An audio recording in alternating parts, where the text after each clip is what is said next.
7.69% voter turnout recorded till 9 a.m. in the third and final phase of Bihar Assembly elections. Over 2 crore 35 lakh voters will decide the fate of over 1,200 candidates for 78 seats.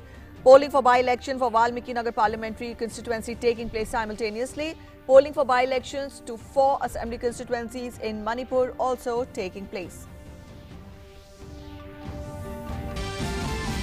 Prime Minister Narendra Modi to address 51st annual convocation of IIT Delhi via video conferencing. Union Minister of Education Ramesh Pokhriyal Nishank and Minister of State for Education Sanjay Dhotre to also be present on the occasion.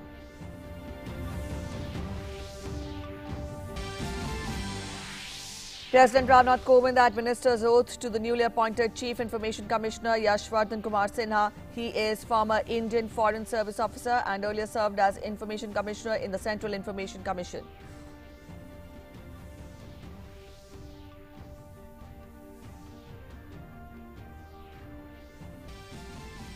Indian Air Force Chief, Air Chief Marshal R.K.S. Bhadauria says our armed forces have to be prepared for hybrid threats emanating from multiple fronts. A tense passing out parade for 217 cadets of the 119th course at NDA in Pune.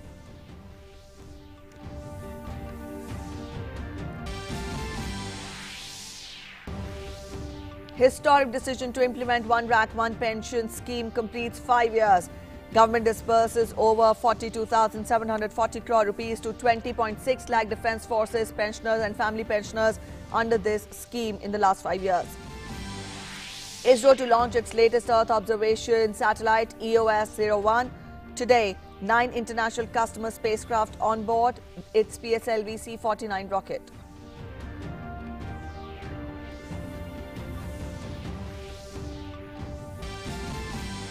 And we are going to win with a clear majority, says Democrat Joe Biden as lead widens in US presidential polls. Addressing media, he says Democrats to win after years in Georgia and Arizona. Counting of votes continue.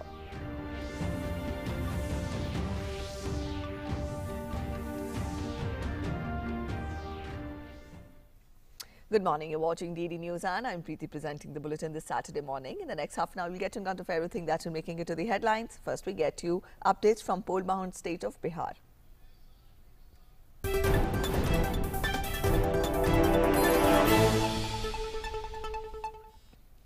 In Bihar, voting for third and last phase of assembly elections is underway amidst elaborate security arrangements. 7.69% voter turnout has been recorded till 9 a.m. in the third phase of Bihar elections, taking place in all the 78 constituencies spread over 15 districts, including Kishanganj, Katihar, Madhepura and Supol. Over 2.35 crore electorate will decide the fate of 1,204 candidates, including 110 women in this phase. Polling will conclude at 6 p.m. However, polling in 4 Naxal-affected constituencies of Valmiki Nagar, Ramnagar, Simri Bakhtiarpur and Mahishi will conclude at 4 p.m. Out of 33,782 polling stations, 4,999 are considered as vulnerable. Additional security forces have been deployed in Naxal-infested areas to ensure trouble-free polling. BJP is contesting on 35 seats, while Janata Dal United on 37. Vikashsheel Insan Party will contest on 5 seats and Hindustani Awam Morcha will contest on 1 seat in this phase. RJD is contesting on 46 seats. Congress will field 25 candidates and left parties will field 7 candidates. On the other hand, LJP has fielded 42 candidates, RLSP 23, BSP 19 and NCP 31 candidates. Polling for by-election to Valmiki Nagar parliamentary seat is also taking place simultaneously. 7 candidates are in fray for this Lok Sabha seat.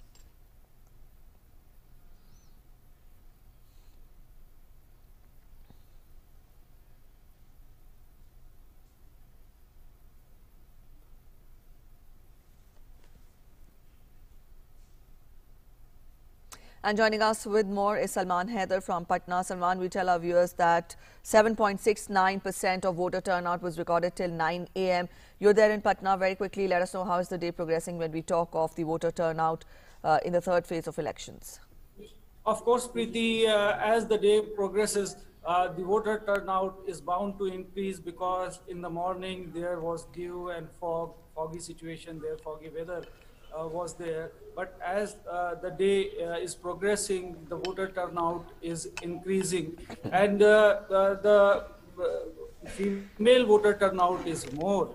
than male, and young voters are also there in large numbers. So far, polling is going on smoothly without any untoward incident. In the morning, some snag came in the some of the EVMs, but that was removed, and polling restarted. So there is no hindrance, and polling is going on very smoothly and peacefully. Yes, Preeti. All right. Also, Salman, very quickly, let us know what are the specific parameters which are marking these elections different and special from the previous times, because when we talk of the political scenario in the state has witnessed it all, be it dynastic politics, be it coming together of extreme rival parties, for that matter, fissures in alliances. So I would want you to elaborate and explain in detail about the prospects of both the rival alliances. Added to that, also how important is the anti-incumbency factor this time around? Anti-incumbency factor is to some extent it is there, because there was some disturbances in the public meetings, during public meetings of Chief Minister Nitish Kumar, and very emotionally he appealed to the voters to vote him for the last time, as he is not going to into elections next time. This is his last election, and so on and so forth. And LJP is another element this time, is a very unique thing, because LJP has not associated with any Yes. two major alliances. The LJP chief Chirag Paswan says that he has showed his impression that he is staunchly against the Chief Minister Nitish Kumar, and he is criticizing very lately about the policies and programs of Nitish Kumar. So, AIMIM is also there, whose 24 candidates are in the fray in Simanchal area, as already told you.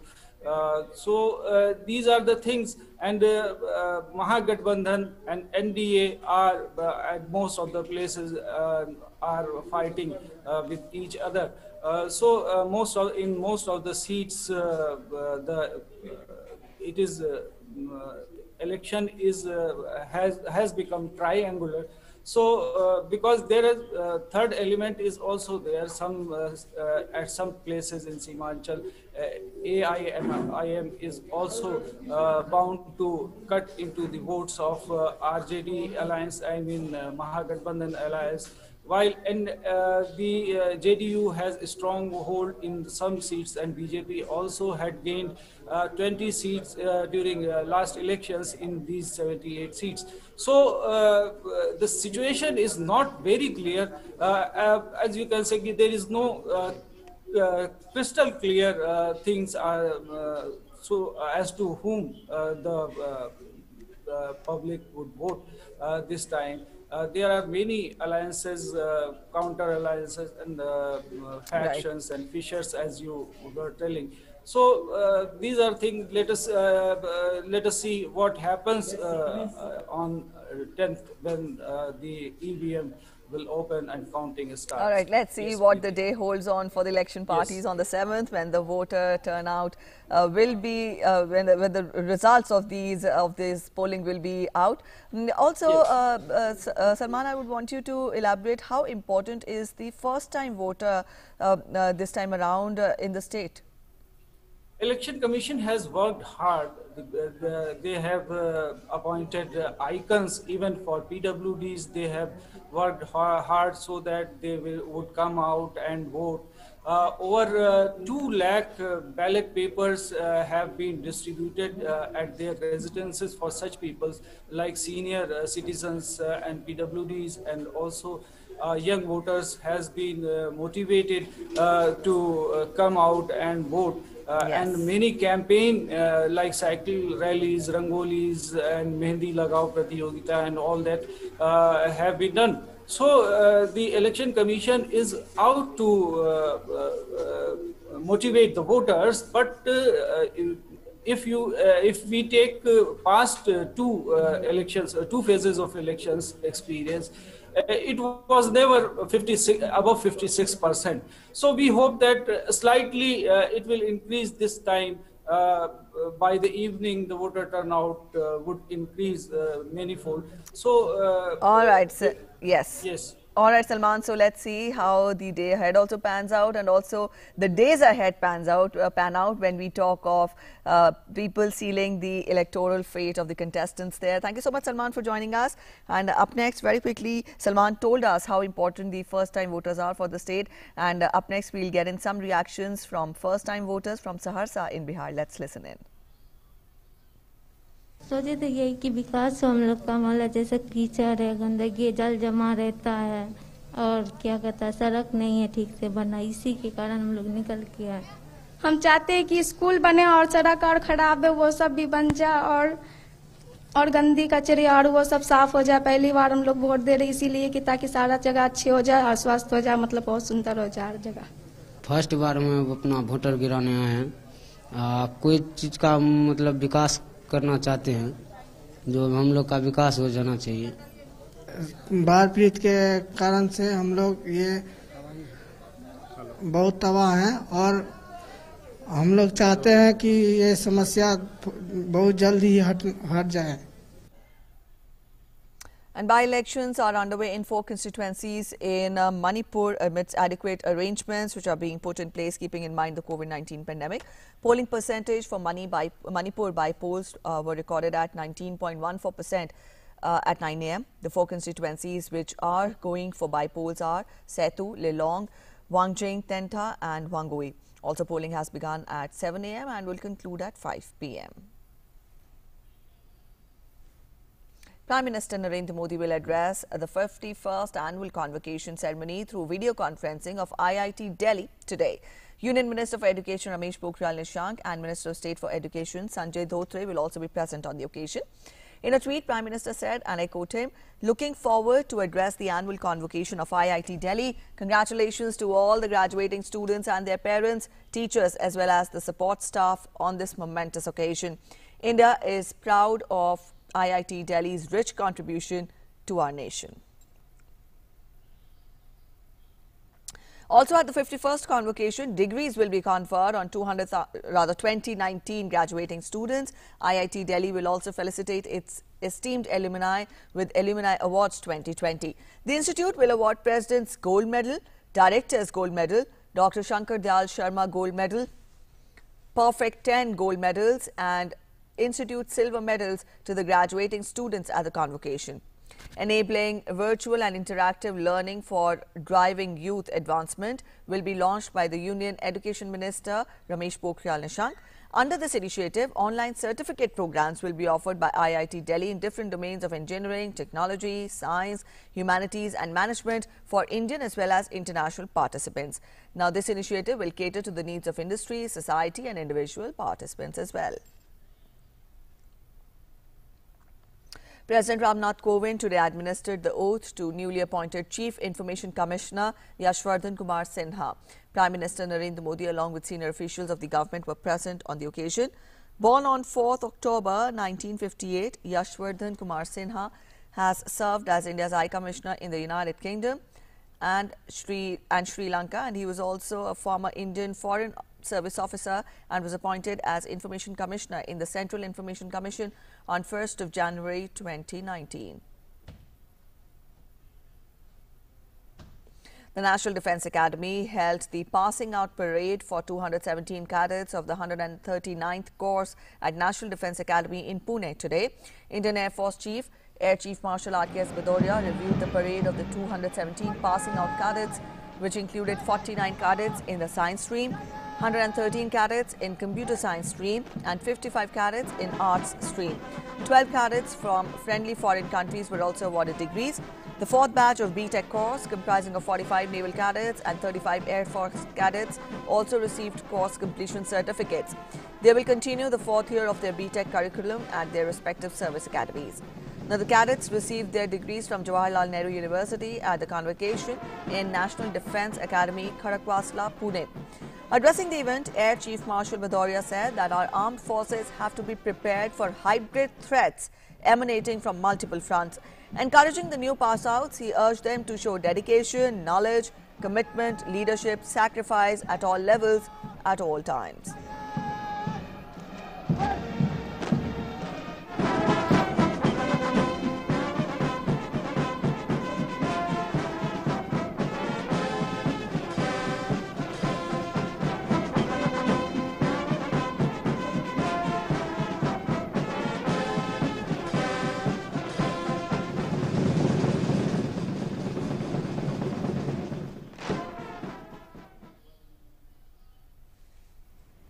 As budding military professionals, you should begin to understand that geopolitical churnings around the world have a direct bearing on the security environment in our neighborhood. Our armed forces have to be prepared for hybrid threats emanating from multiple fronts. This mandates very high levels of knowledge, dedication, commitment, and sacrifice, and leadership at all levels at all times. This is what each service and the nation would expect from you. As young officers, your role in any future conflict would be pivotal in ensuring the enemy designs are defeated and territorial integrity of our great nation is not compromised. The historic decision of the central government to implement one rank, one pension scheme has completed 5 years. The central government issued an order notifying the ORUP scheme, that is one rank, one pension scheme, on 7th November 2015. The central government disbursed more than 42,700 crore rupees to 20.6 lakh retired defence personnel under the scheme. Raksha Mantri Rajnath Singh tweeted a picture on the historic decision to implement one rank, one pension scheme. In a tweet, he said, and I quote him, "The government under the leadership of Prime Minister Narendra Modi has delivered on the promise made to ex-servicemen on one rank, one pension scheme. The welfare of the armed forces and their families is our unwavering commitment and topmost priority."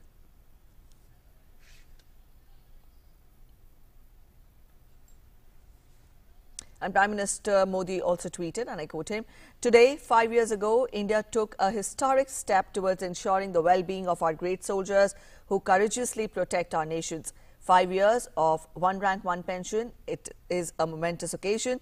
India waited for one rank, one pension for decades, and I salute our veterans for their remarkable service."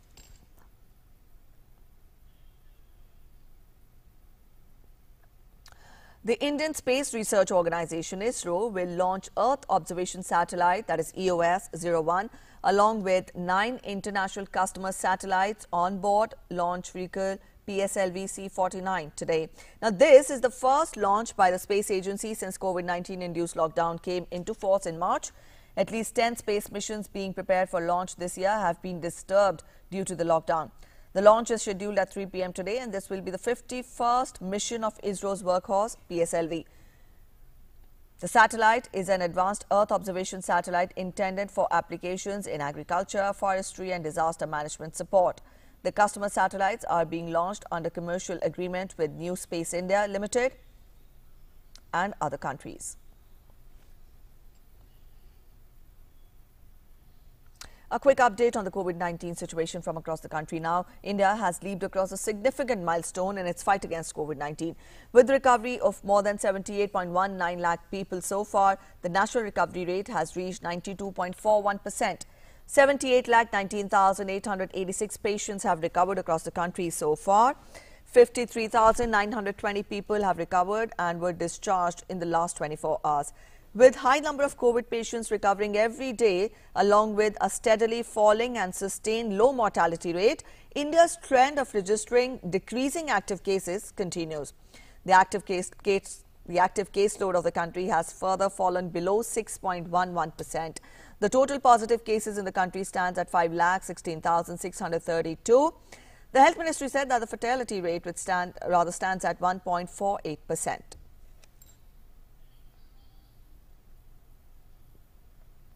Meanwhile, the country has crossed another milestone in terms of COVID testing, with 11,13,209 samples tested in the last 24 hours. Cumulative testing figures stood at 11,65,42,304. And India is acing in the fight against COVID-19 pandemic. Now, according to the Ministry of Health and Family Welfare, new COVID-19 recoveries have exceeded the new COVID-19 cases since past few weeks.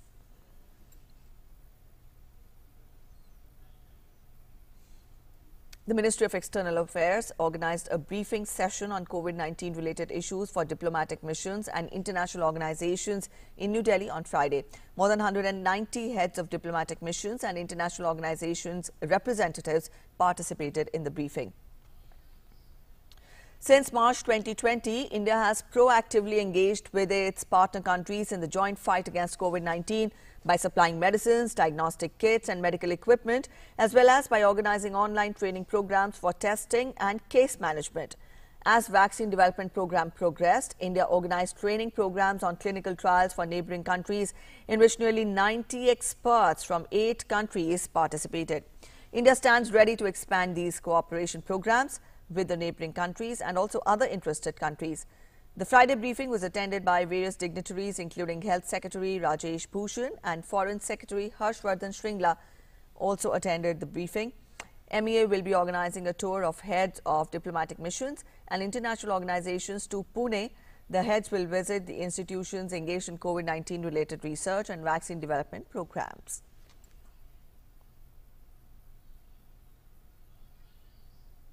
And now we get to updates of what exactly is happening with the US presidential elections.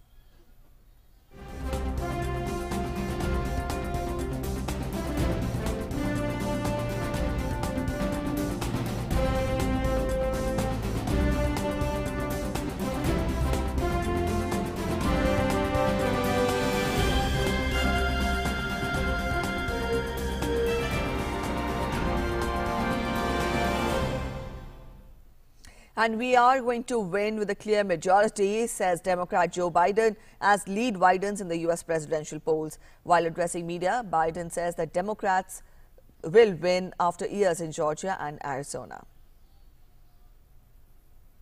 A record number of Americans of all races, faiths, religions chose change over more of the same.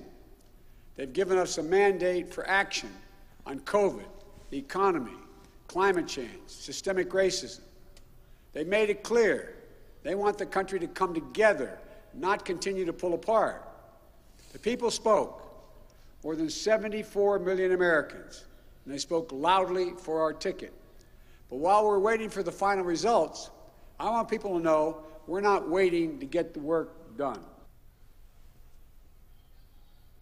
So confident Joe Biden there. Up next, we'll go back to our top story where we told you Prime Minister Narendra Modi will be addressing the 51st annual convocation ceremony through video conferencing of the IIT Delhi today in a short while from now.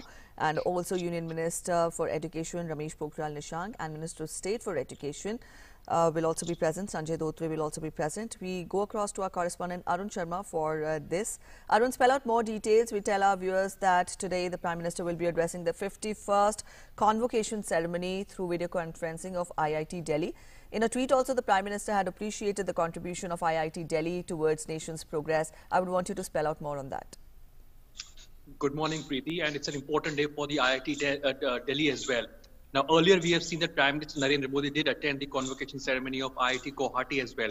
Now, during this COVID pandemic time, the out-of-the-box ideas that we have seen coming out from these IITs. Now, IIT Bombay, we saw that the convocation was held during the COVID pandemic time, whereby the digital avatars were created, and that was completely an online convocation ceremony. So now when we talk about IIT Delhi's convocation ceremony, it's a mix of both the online ceremony as well and offline ceremony as well. That means physical and online, both ceremony is that. Now, a second important aspect is that IIT Delhi has played an important role in fight against COVID-19 as well. Because today, when we look at various testing kits that are available at very economic rates, various innovations that we see as far as the COVID testing kits are concerned, these were the students of IIT Delhi that they have come out with out-of-the-box ideas to develop economic testing kits as well.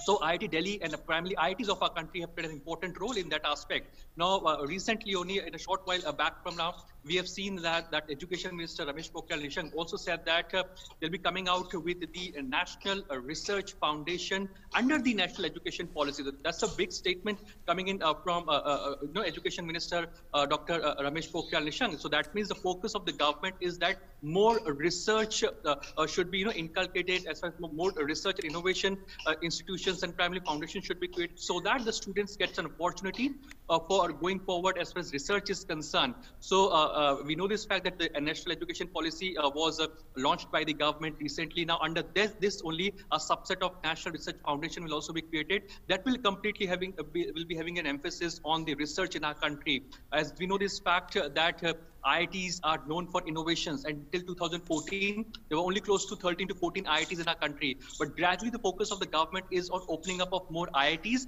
and triple IITs. And that's the reason we have seen that in every subsequent year after 2014, on an average, one IIT was opened in our country. That means government is focusing as to how more IITs can be opened, how more triple IITs can be opened, how more IIMs in our country can be opened, so that students get a world-class infrastructure, world-class educational institutions as far as studying is concerned, research is concerned, and of course innovation is concerned. The focus of the Prime Minister Narendra Modi is here completely on innovations, and that's the reason Prime Minister Narendra Modi will be today guiding the IIT students of IIT Delhi as well on their convocation. Preeti?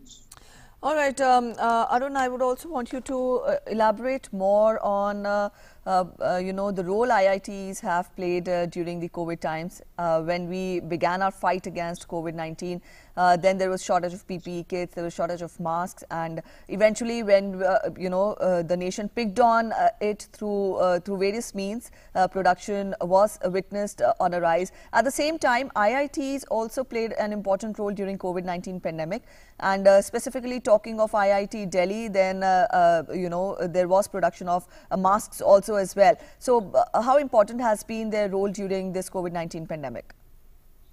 Well, this is the role that Prime Minister Narendra Modi and entire 130 crore Indians are expecting from the innovators, the youngsters of our country, be the students from the IITs, be the students from the triple IITs, or be the students of various, higher education institutions. That how can the youngsters of our country can come forward and deliver during the challenging times. And when we talk about IIT Delhi, it has delivered during the challenging times of COVID-19 by developing a low-cost economic testing kits. That was one of the major highlights of IIT Delhi as far as developing the mask for the people. So what can be the innovative methods to develop mask and testing kits? That is something that the country is looking forward. And that's the reason earlier also Prime Minister Narendra Modi has reiterated from various platforms, specifically educational platforms, that we need more innovators. We need youngsters to innovate for our country. We need innovators, the youngsters who are innovating not only. All right, we've interrupted Arun here.